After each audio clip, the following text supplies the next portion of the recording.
Hello everyone, आपका स्वागत है आपके अपने हॉरर स्टोरी यूट्यूब चैनल पे। अगर आप भी चाहते हैं मैं आपकी हॉरर स्टोरी को यहाँ पे शेयर करूँ, ये मेरी ईमेल आईडी है जो स्क्रीन पे शो हो रही है। आप अपनी हॉरर स्टोरी मुझे यहाँ पे शेयर कर सकते हो।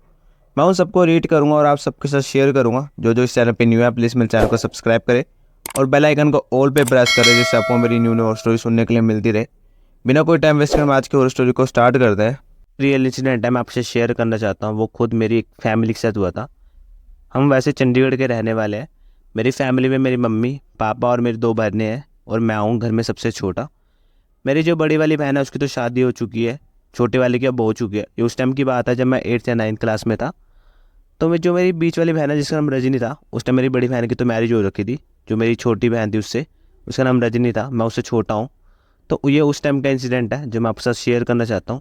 स्टोरी सुनने से पहले जो जो इस चैनल पे न्यू है और इस वीडियो को, जिसको ये वीडियो अच्छी लगेगी, प्लीज़ मेरी वीडियो को लाइक ज़रूर करके जाना।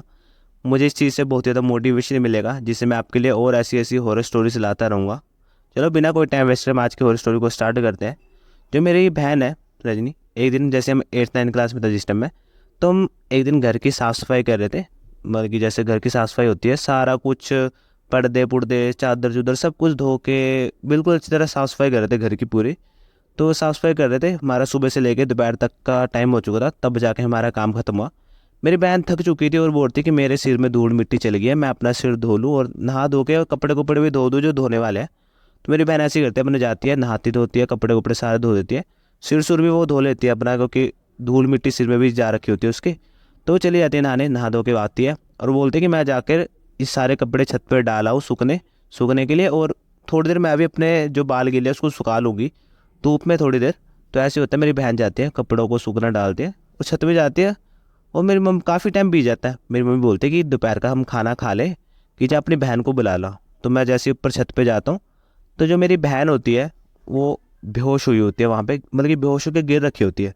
तो मैं फटाफट से देखता हूँ, उसको उठाकर देखता हूँ और वो बेहोश हो रखी होती है। मैं फटाफट से नीचे जाता हूँ, मम्मी को सारी बात बताता हूँ और आवाज़ मारता हूँ। तो फिर मम्मी और मैं फटाफट से ऊपर आते हैं, अपनी बहन को जाकर देखते हैं। हम दोनों उसको उठाकर अपने रूम में लेकर आते हैं, रूम में जाकर उसको पानी पुनी फेंकता है, उसको उठाने की कोशिश करते हैं। तो मेरी बहन जैसी होश में आती है, तो मेरी मम्मी उससे पूछती है कि देर से नहीं किया जाता है इतना काम। मेरी मम्मी उसे डांटने लग जाती है, क्यों धूप में गई, पहले इतना काम कर रखा था ये वो, तो बेहोश कैसे हुई। तो मेरी बहन बोलती है कि मुझे कुछ याद ही नहीं कि मैं कपड़े सूखने डाल के थोड़ी देर में बैठी, ठीक है, तो मेरे को ऐसा महसूस हुआ घुटन सी, और मेरे को थोड़े भारीपन सा महसूस होने लगा मेरी बॉडी में, और एकदम से मुझे चक्कर आया और उसके बाद मुझे कुछ याद नहीं है। तो मेरी मम्मी बोलते चल कोई बात नहीं। मेरी मम्मी उसको जाकर मतलब कि जाके चेक भी करवाते हैं डॉक्टर के पास, बीपी वूपी सब कुछ, क्या बीपी कहीं लो तो नहीं हो गया ये सब, पर सब कुछ नॉर्मल होता है। मेरी मम्मी उसको नींबू पानी बना के देती है, पीती है, आराम से रेस्ट करती है। मेरी मम्मी बोलती है तो अब रेस्ट कर ले, काम को मत करिए, मैं कर लूँगी।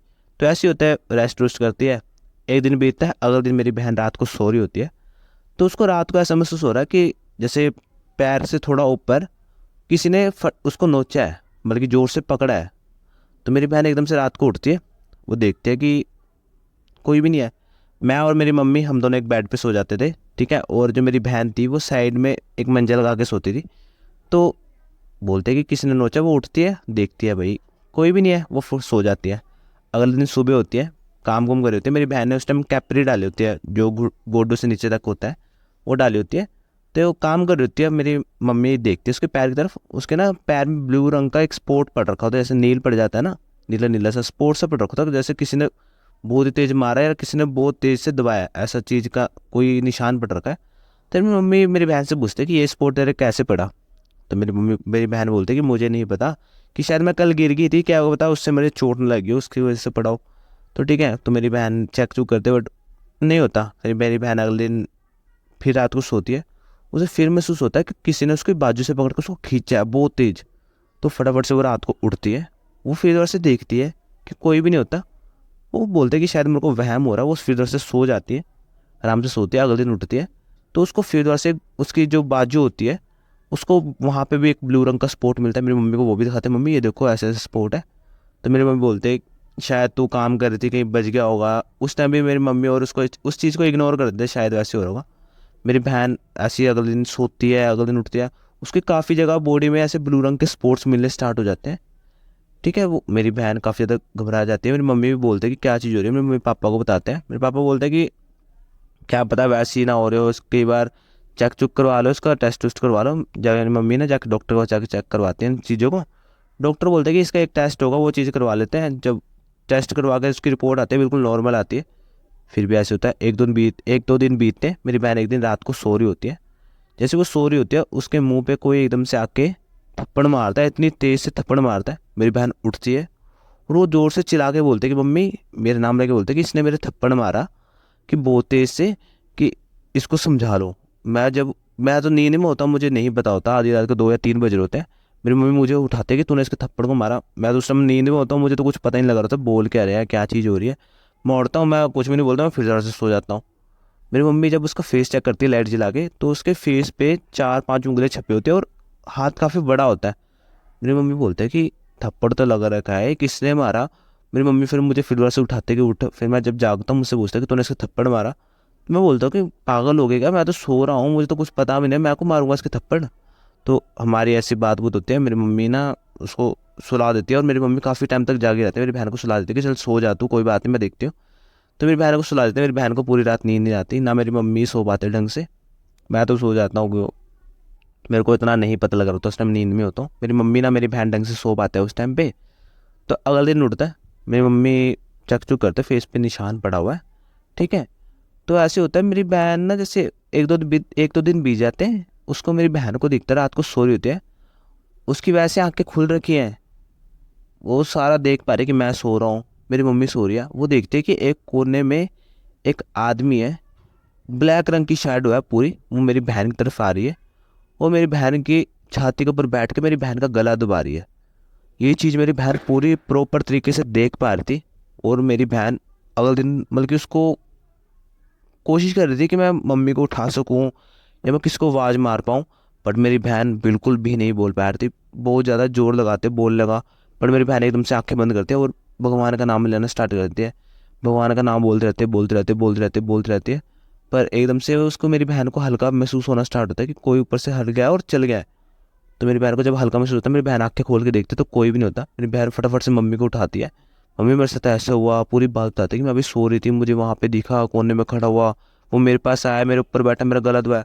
जब मेरी मम्मी उसके गले की तरफ देखती है ना, तो गले में सच में किसी के दबाने के निशान पड़े हुए थे, जो हल्के हल्के दिख रहे थे कि किसी ने सच में गला दबाया। तो मेरी जो मम्मी है वो काफ़ी ज़्यादा परेशान हो जाते हैं। तो मेरी मम्मी बात करते हैं पापा से। पापा मतलब कि उस टाइम दुबई में काम कर रहे थे। तो पापा से बात करते हैं, तो पापा पूरी बात बोलते हैं। पापा बोलते हैं कि इसको कोई भी मेडिकल में कोई भी इशू नहीं हो रहा है, तो उसको एक बार किसी पंडित जी या किसी बाबा जी के पास जाकर दिखा दो। तो हम तो वैसे चंडीगढ़ में रहते, तो एक उन्ना में था हिमाचल में, वहाँ पे एक बाबा जी थे, बल्कि उनके पास काफ़ी ज़्यादा सिद्धि और काफ़ी ज़्यादा वो था। तो हम उनके पास जाते हैं, उनको पास जाके जब चेक करवाते हैं, उनके पास दिखाते हैं। जब चेक करवाते हैं तो वो बोलते हैं कि भाई इस लड़की के ऊपर कोई प्रेत आत्मा लग चुकी है। तो वो पूरी बात बताते हैं कि आप जहाँ रहते हो, आपके आस पड़ोस में, जो बैक साइड पे आस पड़ोस में कोई ऐसा घर है जहाँ पे कोई आदमी जल के मर चुका है, जिसकी मतलब कि जल के मृत्यु हो चुकी है टाइम से पहले, वो इसके पीछे लग चुका है। वो इसको मार के इसको अपने साथ लेके जाना चाहता है, इसलिए वो इसके पीछे है। तो वो पूरी बात बताता है। तो मम्मी और को तो इतना पता नहीं होता कि कोई जल के मर रखा है। तो मम्मी और वो बोलते हैं कि इसका उपाय बता दो। तो बोलते हैं कि इसका उपाय ये है कि हमें इसकी एक पूजा करनी पड़ेगी। और पूजा के लिए मम्मी हाँ कर देती है कि चल पूजा कर दो, पंडित जी इसको सही कर दो।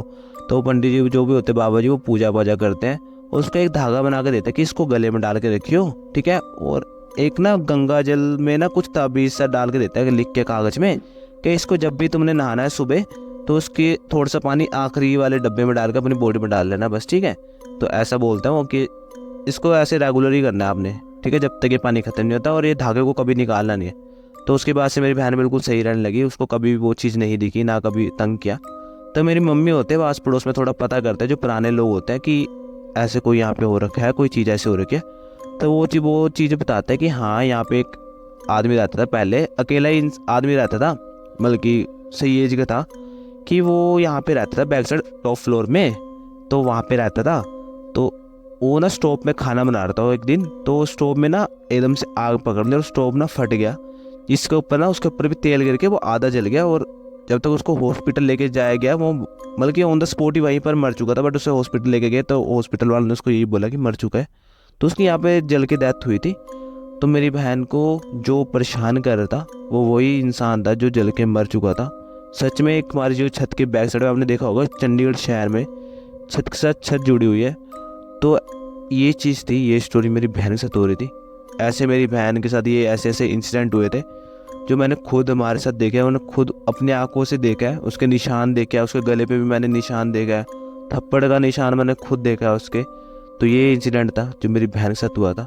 अगर आपको ये स्टोरी अच्छी लगी हो, प्लीज़ ये स्टोरी को लाइक और अपने फ्रेंड्स के साथ इसको शेयर करना कि उनको भी ये स्टोरी अच्छी लगे और मेरी रीच बढ़े, जिससे मेरे को आपके लिए आगे आगे अच्छी अच्छी स्टोरी लाने के लिए मिलती रहे। Thanks for watching, bye.